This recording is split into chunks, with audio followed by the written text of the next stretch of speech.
dos países fez isso. Portugal fez, França, Inglaterra, Itália. Você vai atualizando a legislação. As pessoas são vítimas de algo que é muito mais pedestre do que a sofisticação que a gente está discutindo. Claro. Vem um e-mail dizendo: você tem conta neste banco, atualize seu cadastro. E a pessoa vai lá e clica. Isso não tem nada a ver com a internet, mas as pessoas vão lá e clicam. Por que as pessoas fazem isso? Elas clicam porque elas são muito curiosas, né? E Se também elas não são tem muito curiosas, orientação. elas querem ver as fotos nuas da atriz e tal.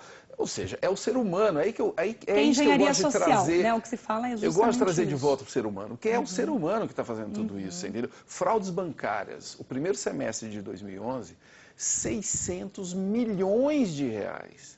É uma montanha de dinheiro. Agora, entendeu? tem uma especificidade nesse tipo de crime, que é a contribuição ativa da vítima. Quer dizer, esse cliquezinho inocente, todas as pessoas estão alertadas por milhares de outras mensagens.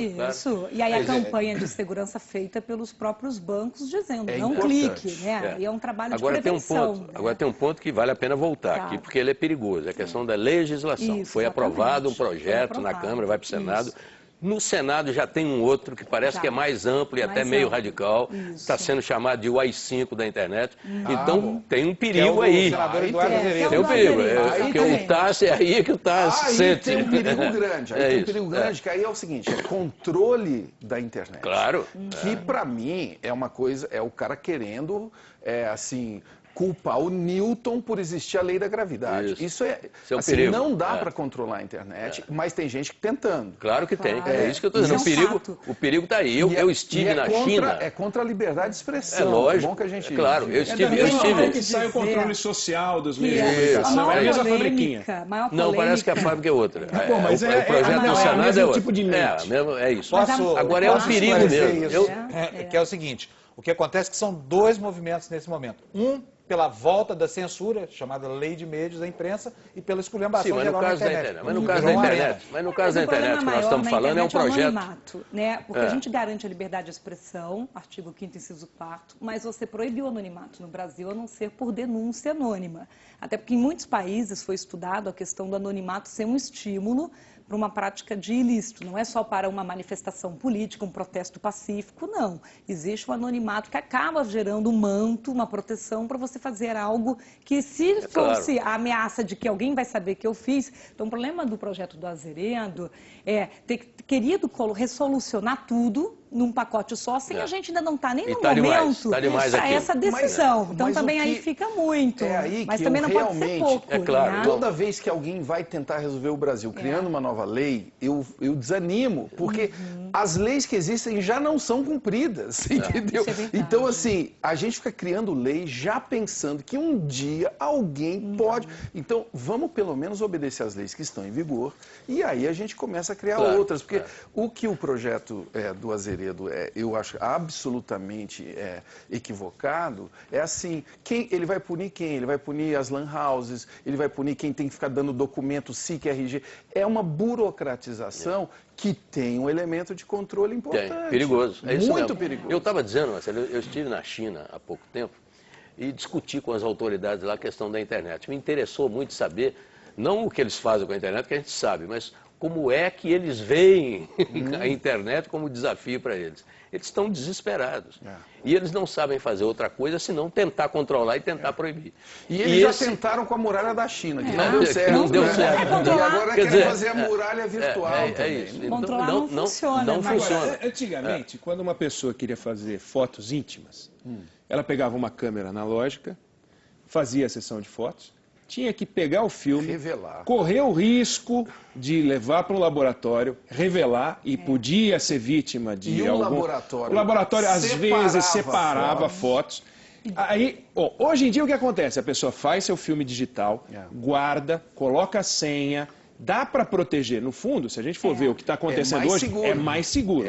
O que não pode é quando comete o suicídio digital, que é aceitar o phishing, aceitar ser pego num... Ou não põe a senha. Quanta gente não tem senha no celular, as pessoas não se põe cuidam. senha no tablet, né? Ou então, que gente, é o que o PL veja fala. bem, tem um negócio seguinte, você começa a fazer fotos suas íntimas, né? Na hora que você começa a fazer essas fotos, o risco já é muito alto. Você concorda? Já do conteúdo. Então, assim... Você está gerando um documento. Eu creio que hoje... Não estou falando aqui para ninguém se fotografar íntima. Não estou querendo desestimular a Carolina Dickmann. Aliás, as fotos estão lindas e tudo. Mas o que eu estou querendo dizer é o seguinte. Quando você expõe a sua vida, e aí eu estou falando mais de privacidade de uma maneira um pouco mais ampla, tal, você expõe os seus filhos, você expõe a sua casa, aí você tira uma foto na banheira, que nem o meu querido Cid Moreira fez e tal. Uma das primeiras revistas. Você está expondo a sua vida e depois você vai reclamar lá na frente que você não tem privacidade. Então dê o seu depoimento pessoal. Você é seguido por mais de 3 milhões de pessoas no Twitter. Sim, senhor. Eu tenho a impressão que privacidade, eu não sei como é que anda a sua privacidade. Não, minha privacidade continua do mesmo jeito. Tem uma foto pessoal dele. Sim, mas eu quero saber, mas a figura dele é observar. Fotos sensuais. Olha, eu não... Por exemplo, eu não mudei minha vida, aí que tá, eu não mudei minha vida por causa da internet. Quer dizer, eu nunca expus a minha vida pessoal. Nem antes, nem durante, nem depois da internet. É por isso que eu acho que quando a gente coloca a internet como uma agente desse negócio, é meio complicado. Então, eu nunca fiz porque eu não acho que é adequado. A gente é figura pública, eu não acho que é legal. Os seus filhos, quando ele tem 2 anos, 3 anos, eu não sei se quando ele tiver 18, ele vai achar legal de você ter exposto ele quando ele era criança. As pessoas hoje estão expondo o ultrassom do bebê. É verdade, aumentou bastante. Tá entendendo? É uma loucura. Você vai criando um legado e a internet de um não passado esquece, permanente. Né? Porque tem a memória toda no Google. Um passado permanente. Até quando vai fazer uma entrevista de emprego hoje, os RHs todos olham a rede social para poder ver o que é. Agora, que cuidados as pessoas deveriam tomar? Porque eu acho o seguinte, tem um lado pedagógico para lidar com o automóvel, para atravessar a rua, tem faixa de pedestre, lembrando do exemplo do TAS. Que cuidados as pessoas têm que tomar?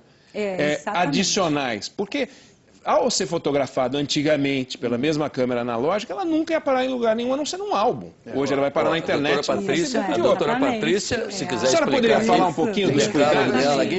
Regras de conduta. A gente hoje em básicos. dia... Isso, né? Isso aqui é um exemplo, né, do Dicas do Blogueiro, que traz cuidados exatamente para a pessoa tomar. O principal é essa constatação de que tudo que ela fizer está registrado. Então, a se pensar 2 vezes antes de fazer ou de publicar é importante. A outra questão é a questão, assim, de você proteger essa sua informação. Então, está comum no adolescente, eu queria só comentar, o Marcelo falou algo, eu sou da geração X, né, dos anos 70, essa geração mais Y, depois dos anos 80, ela já nasce direto publicando o que ela pensa. Quem já vem de outra época, já vem pensando, bom, peraí, deixa eu refletir, tem coisa que eu vou pensar melhor como fazer. Então, aqui são dicas nesse sentido. Então, ele já fala, eu odeio. Odiar mesmo? Será que depois não é odiar, mas já deixou odeio? E já usa o palavrão. Dizer que a declaração foi colocada fora do contexto, professor, né? E eu acho que isso é abuso. Isso é abuso. Eu acho que a liberdade de expressão tem um lado do abuso, que é previsto também no nosso Código Civil. Então, as leis, eu concordo com o Marcelo, já tem muita lei que te devia fazer valer. Só que para fazer valer a lei, o que o brasileiro não conhece? Agora, mas vocês conhecem, né? Então, isso aqui é um resuminho para isso, né? Para ajudar o cidadão. A senhora parece que estava começando a defender um pouco antes que é preciso ter uma legislação específica de crime, porque tem crimes novos. E aí isso não está tratado. E como a gente colocou, você não pode prender Al Capone só por crime tributário. Você está fazendo uma tangente. Então, hoje você pega alguém para pegar por uma difamação, por uma extorsão, por uma falsa identidade, que são crimes com penas até pequenas, foi o que o delegado disse, né? Então, se você hoje difama alguém na internet, antigamente, se uma moça ficava mal falada na cidade, o que a família fazia? Mudava de cidade, dava uma renovada na reputação. Uma pessoa mal falada na internet, ele não pode mudar de planeta, né? Então, aquilo vai acompanhar. Então, hoje, até com prática de cyberbullying, tem adolescente de 15, 16 que vira um perseguido na internet, desenvolve síndrome do pânico. Olha, tem um outro então, é sério. Então, tem que ter uma punição maior. Por pessoas, né? Por pessoas. Sempre são por pessoas. Os coleguinhas viram monstros, né? Exatamente. O que talvez vale a pena a gente falar aqui, quer dizer, eu que tenho muita gente que fica olhando tudo o que eu escrevo e tal, é assim, tem mais mentira rolando, né? Tem mais, o cara pode inventar coisas sobre você, mas a mentira tem a perna cada vez mais curta. Porque você tem do mesmo jeito que você publica facilmente uma mentira, você publica facilmente um desmentido. E aquela fricção de pessoas que vão... Você está falando é muito interessante. Você entendeu? Você acha que a mentira fica com a perna mais curta na internet? Cada vez mais. A minha impressão era o contrário, que não, reproduzindo a mentira e ela... Depende, ela vira uma verdade. Pelo contrário, Mitri, agora eu creio que a gente vive a era de ouro do jornalismo. A gente vive a era de ouro da educação. Porque tem um monte de bobagem rolando, agora é que precisa do jornalista, do editor, não tem dúvida. do professor. Separar, mas espera aí que tá, não é a seleção. O professor, o jornalista, ele vai ter que descer daquele altar e discutir, debater, como a gente está fazendo aqui. Porque é do debate que vai aparecer a mentira. Agora, eu quero fazer uma observação. É que vai aparecer a verdade, que vai aparecer o que realmente é relevante. Mas o profissional, o jornalista, aí eu concordo com o Eneg. Eu acho que a questão da seleção, o dimensionamento do fato, isso, dar o peso, o equilíbrio, isso é fundamental. Mitri, é fundamental. É isso que eu estou dizendo. O papel do jornalista, do editor, é fundamental. Eu só acho que temos agora que olhar para essa nova era. Você vai selecionar e é importante que você ouça a resposta dos seus leitores, dos seus telespectadores. Porque não é mais um mandando para vários, são todos. Exatamente. Essa é a grande mudança. Olha, eu preciso colocar aqui um problema. É o seguinte, o Marcelo falou que uma mentira hoje tem a perna mais curta, mas às vezes as mentiras também têm pernas engrossadas por esse ambiente virtual. Por exemplo, a honra hoje é absolutamente um bem absolutamente depreciado no ambiente da internet, porque qualquer pessoa pode achincalhar o contendor, o adversário, e inclusive as brigas são muito frequentes. Né? E por isso há uma grande quantidade de processos que os processadores chamam de judicialização da liberdade de expressão na internet. Exatamente. O que acontece nesses ambientes? Por que as pessoas são mais agressivas? Por que elas mentem mais, injuriam abertamente? Dizem que a interface gráfica retira aquele contato, o olho a olho, a proximidade. Você não vê a pessoa chorar do outro lado. Então, isso vai perpetuando. Então, às vezes, a vítima só consegue mostrar que o que foi feito é sério, que não é uma brincadeira, que não é uma piada, fazendo um BO e entrando com uma ação que dê a ordem para tirar um conteúdo do ar, que peça uma indenização. E é por isso que está, de fato, tudo parando no judiciário. E aí, é claro, voltamos no projeto do Azeredo. Lá dizia que eu podendo ter uma notificação extrajudicial, eu podendo solicitar uma prova, eu poderia pedir direto para quem fez. O que acontece? Ele faz um comentário na sua página de mim. Você está sendo quem está ali, sendo detentor daquele ambiente. Se você não sabe quem é ele, eu também não sei, eu vou falar com você, porque a página é sua. Eu preciso saber até para eu dialogar diretamente com ele, porque tem gente hoje que usa o anonimato para isso também. E entra com um apelido e você não sabe quem é, bota um nome fantasia, uma outra foto e está falando uma mentira. Você precisa dar a resposta e tirar do ar. E às vezes esse cara não sabe, aliás, é bom a gente falar, porque às vezes ele pode estar assistindo esse programa, ele não é anônimo, 100%. Não. O IP dele está registrado. Se for atrás... Não existe anonimato. E aí, por isso tem que ser guardado. E isso que tem que ter lei. Por exemplo, uma lei tem que dizer por quanto tempo eu guardo essa informação, porque guardar dados é caro. Alguém guarda, alguém gasta para guardar o dado. Agora, e é por isso que os projetos de lei estão tentando definir isso. Essa questão das ofensas na internet tem também o outro lado. A internet é um conflito vivo. Então, a ofensa pode ser rebatida. Pode ser rebatida. É claro, isso é importante. Eu acho muito saudável, Mitri. Eu acho essa era muito mais saudável do que aquela era que a gente ficava ali falando pelas costas, entendeu? Eu acho bárbaro isso. Eu acho uma era perfeita para o que a gente gosta, que é o debate de ideias e tal. O Brasil precisa se acostumar a isso. A gente precisa parar de processar por conta de opinião. Entendeu? A gente tem que conviver com quem pensa diferente da gente. Eu acho melhor a gente ter mais debate, mais faísca, inclusive no jornalismo. Pior é não haver conflito. Olha só, pessoas lúcidas, aparentemente lúcidas, chegam ao cúmulo de usar injúria racial para ofender os contendores. Quer dizer, há um retrocesso nos limites. Mas ela pode ser criticada. Não, mas nesse caso... Você falou aquele caso recente da Mayara Petruzzo, ela foi condenada. Foi condenada, exatamente. E ela disse o quê? Que era para matar um nordestino afogado. Quer dizer, mas aí vai esse lado. Ela aprendeu e as pessoas... Outras pessoas aprenderam também. Agora, tem um lado civilizador que eu acho que merece destaque. Tem um caso emblemático de uma mulher na Coreia do Sul, ela estava lá na Coreia do Sul, e o cachorro dela fez cocô no vagão do trem. História de 2005. Aí ela disse, não vou limpar. O sujeito gravou com o celular. Ela não pôde mais sair de casa.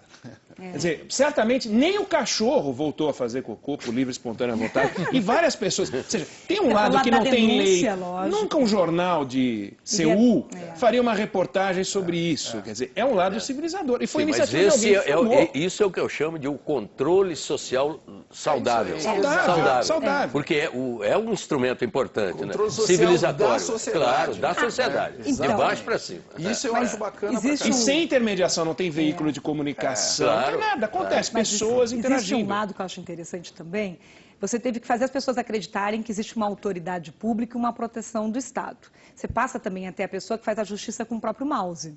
Ela mesma decide que ela vai te revidar ali. Então, ela não gostou de uma coisa que você disse aqui, expõe você na internet. Lei de talião eletrônico. Exatamente. Isso não é legal. Aliás, aí vira uma guerra declarada. Eu vou aproveitar aqui. Eu falei contra as leis. Eu quero dizer a todos os juízes... Você é a favor do sistema jurídico. Veja bem, eu não sou contra as leis, não é isso. Eu sou contra a gente ficar criando lei para resolver problema. Criando lei como se fosse a solução dos males. Não é. Agora, eu acho bárbaro a sociedade entender que tem regras, que se você fizer uma falcatrua na internet, você vai ser punido, não porque tem lei de internet, porque tem lei, entendeu? Tem lei que você vai ser punido. Você quer ver um exemplo prático que eu fui vítima? Um cara inventou um Twitter com meu nome, idêntico ao meu nome. Ele foi muito espertinho, pegou o I minúsculo e fez um L. Então ficou Marcelo Taz, ficou igualzinho o meu.